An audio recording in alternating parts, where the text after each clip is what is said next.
Pozdravljeni, veseli me, da vas lahko ponovno pozdravim tukaj na naši prelepi Aleji Skaj.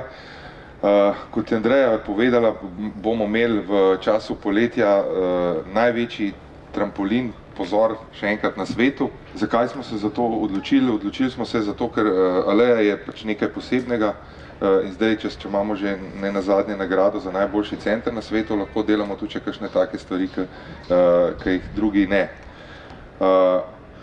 Od jutri naprej bo ta trampolin na voljo za vse obiskovalce, se pravi, trampolin ima velikosti 12x12 metrov, zraven bo pa za manjše otroke, vidite, še postavljeni manjši trampolini. Trampolin je razvila skupina Dunking Devils v sodelovanju z izdelovalcem trampolinov Acrobat. Ta trampolin je bil že predstavljen na svetu, sicer v Ameriki.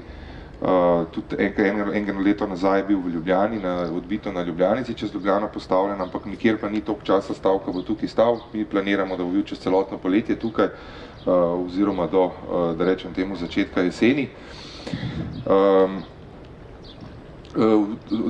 Se pravi, za obiskovalce bo vstopnina 8 evrov za skakanje na trampolinu. In posebnost je tega tudi to, da ta trampolin lahko samo profesionalci, oziroma so ga uporabljali do zdaj samo profesionalci, po novem pa ga bo lahko vsak sprobal. Mogoče kot zanimivo, glih prejle sem slišal, koliko se da skočiti v višino.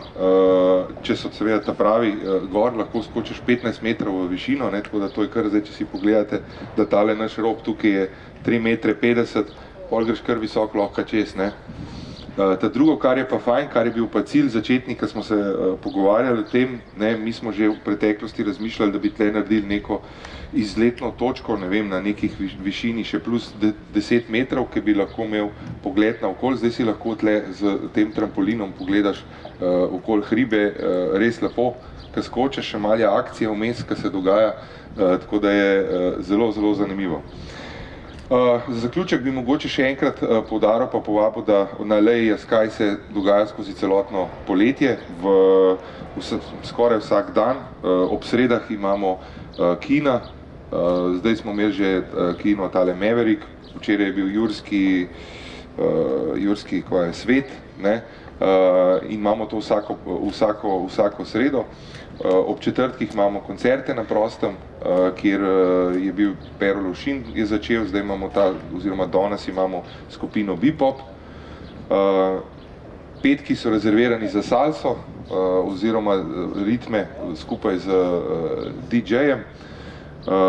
In nedelje tradicionalno, kjer imamo gledališke, zelo dobro obiskovane gledališke predstave za najmlajše v sklopu našega Lollipopa.